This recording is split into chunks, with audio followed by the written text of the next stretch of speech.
Diplomat Lyra and Solver hated humans. Not out of prejudice, out of habit. They were loud, unpredictable, emotionally inefficient, and completely unnecessary in refined interstellar politics. At least, that was what the Aurelian Concord taught its diplomats. So when the Galactic Council assigned a human as a personal bodyguard, Lyra considered it a deliberate insult. "This is unacceptable," she said calmly, her silver eyes fixed on the council overseer. "Humans lack discipline suitable for diplomatic proximity." The overseer didn't even flinch. "After the last assassination attempt, you will accept enhanced security. Human specialists have the highest survival rate." Lyran's jaw tightened. That was how Sergeant Lucas Kane entered her life. Tall, broad, scarred. He wore simple human combat armor, unpolished boots, and an expression that suggested he had seen worse things than politicians. "Diplomat Solver," he said, offering a respectful nod. "I'll be bleeding so you don't have to." She stared at him. "That will not be necessary." Lucas smiled faintly. "They always say that." From the start, he violated expectations. He didn't speak unless necessary. He memorized her routes within hours. He adjusted his stride to match hers without being told. When threats appeared, even subtle ones, he noticed before her aides did. Still, Lyran kept her distance. Aurelian protocol forbade emotional attachment to gods. They were assets, replaceable. Humans, however, seemed to reject that idea entirely. "Why do you walk so close?" she asked one evening. "So I can step in first," Lucas replied simply. That answer unsettled her. The attack came during the Helion summit. Energy fire tore through the atrium. Panic erupted. Delegates scattered. Lyran froze, just for a moment. Lucas didn't. He moved like a shield made flesh, stepping in front of her as plasma burned through his side. He didn't scream, didn't hesitate. He kept firing, kept standing, kept blocking her with his own body. They escaped? Barely. In the safe chamber, Lyran watched blood soak through Lucas's armor. Human blood. Red. Real. "You are injured," she said sharply. Lucas shrugged weakly. "Still breathing. Means I did my job." Lyran felt something crack inside her chest.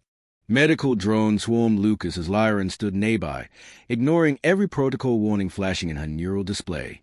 "You should not be here," her aide whispered. "A diplomat must remain detached." Lyran didn't move. Lucas groaned as a med-gel sealed his wound. "Guess I'll have a scar to remember you by." She stared at him. "You were not required to intercept the blast." The angle suggested a survivable probability if I moved slower, he finished. "Yeah, didn't feel right." "Why?" she demanded. Lucas met her gaze. "Because you're not a statistic." That answer struck harder than the weapon had. Over the next days, threats intensified.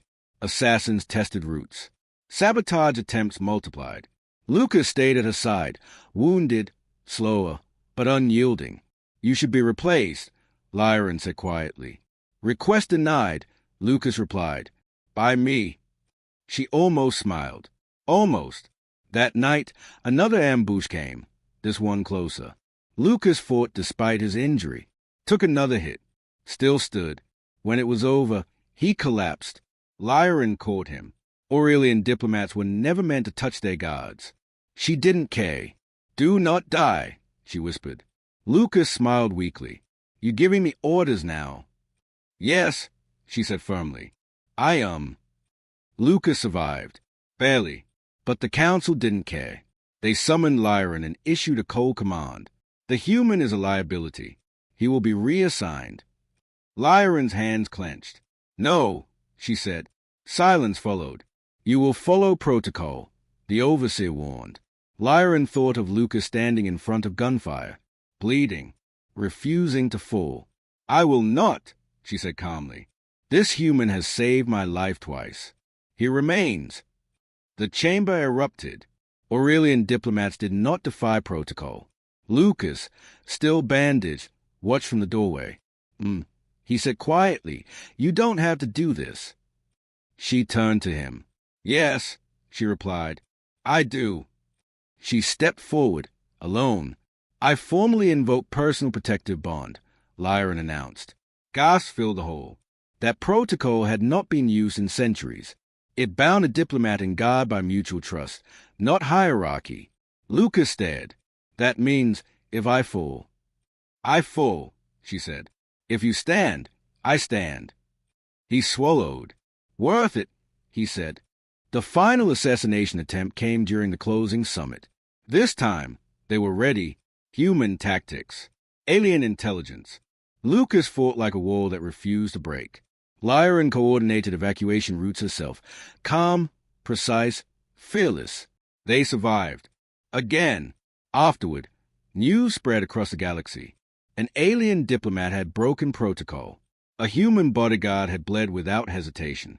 A bond had been formed, not of orders, but of choice. Lyran stood before the council one last time. You ask why humans are dangerous, she said. This is why. They do not protect because they are ordered to. She looked at Lucas. They protect because they choose to. Lucas simply nodded. HFY,